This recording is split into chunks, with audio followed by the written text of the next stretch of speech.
When you hear someone mention God, sweet tea, and the SEC, you know they're talking about the American South. What is up, everybody? Welcome to another edition of the American South. I'm here with my co host, Colin Johnson. I'm Tyler Callahan.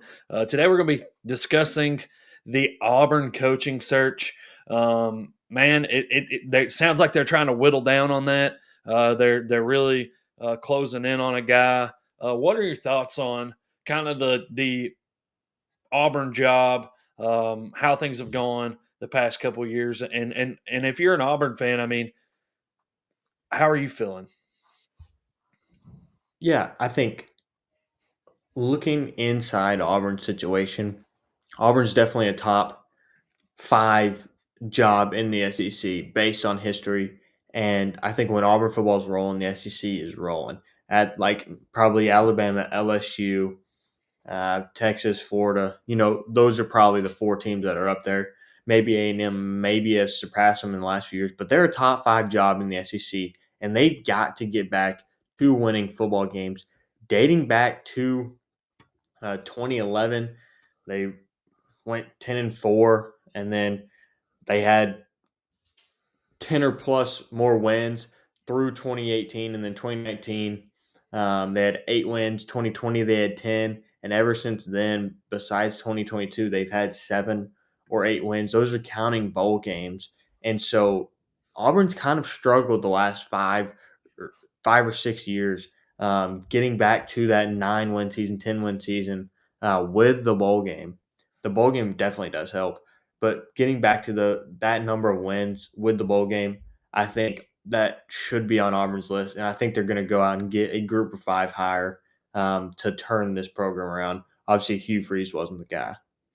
Yeah, and I think Auburn can be a 10-win team year Yeah, on year over year.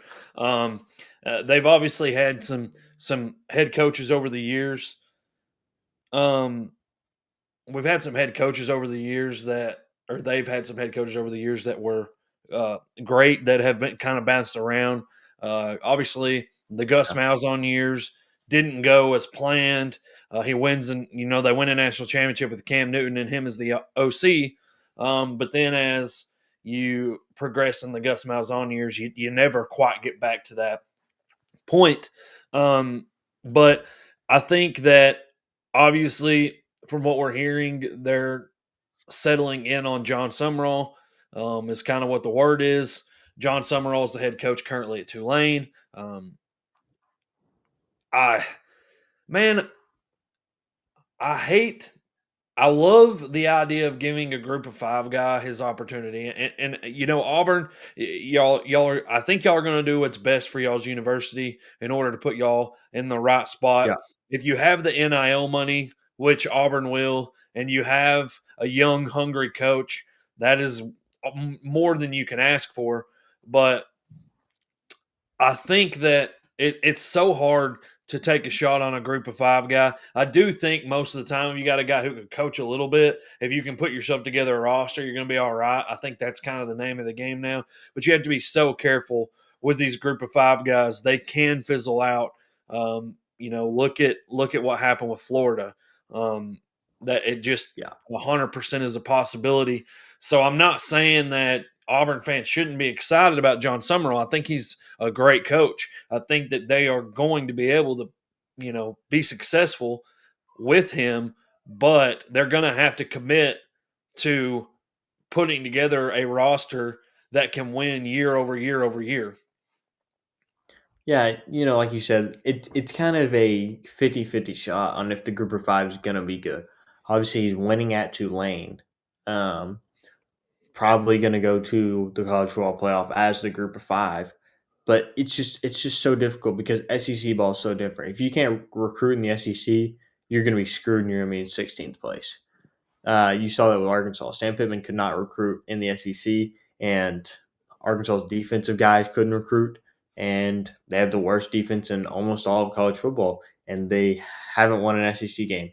And I think that's what hurts team. If you can't recruit, NIL definitely helps with that. if you can't recruit though, you're going to be in a world of trouble. And I think Sumrall will get Auburn back. I don't know if they will get back to a 10-2 team, 11-1, definitely not. But I could definitely see them going 9-3 every single year, 8-4 probably on the worst year. You know, 8-4 to 10-2, kind of on that meter of really good team 10-2, not the best team 8-4. And so I think it'd be a good hire for Auburn. Yeah, with the SEC now and kind of the parity that NIL brings, you're not going to see several or probably any undefeated teams very often. Um, Yeah. Texas A&M this year maybe a fluke, or not necessarily a fluke, but just like a one off, and they're if they win this weekend, they're going to go to the SEC championship game, and then that might be where they get their first loss. But the point of what I'm trying to make is 9-3 right now in the SEC is not bad, and I think before the college football playoff is over, there's going to become a time where a 9-3 SEC team probably has an opportunity to be in the playoff. Um, Yeah. Having said that, And though, I think go ahead. I think they could definitely happen this year. I don't know if it's going to be, full 9-3. Obviously, probably a 10-2 team is going to get in, and most likely 5 SEC teams might get in if Oklahoma takes care of business this weekend. But no, like you said, there's not going to be any undefeated team. Texas A&M's schedule this year has been kind of on the easier side. They played LSU and Missouri. Those are your toughest games almost. I mean, you played Notre Dame, beat them by one. Notre Dame's obviously in the college football playoffs. That's your toughest game outside of Missouri and LSU, two teams that are barely even ranked, with Missouri being barely ranked. So I think schedule has to play a big part of it, and it's all based on who you schedule and how you schedule. Missouri had 8 home games this year, and that's easy to win games if you have 8 home games. Um, and one of your away games is going to Arkansas. But no, getting back on track, I think Auburn, if they win 9-3, 10-2, I think there's definitely a possibility of them being top 15 or top 12 and making it into the college football playoffs. Yeah, guys, before I continue, I wanted to shout out our sponsor, Cross and Coffee Company. Cross and Coffee Company is a daily reminder, guys, to connect with Jesus over a cup of coffee. It's got a little Bible verse there on the package to remind you to take a minute, to slow down and reconnect with God. On top of that, it's great coffee, guys. So if you could go to the website crossandcoffeeco.com, use the code American South 10 for 10% off your order, and enjoy some great coffee and a minute to slow down and have a moment with Christ. So we are truly grateful for that partnership. So back Yeah. to the Auburn job, man.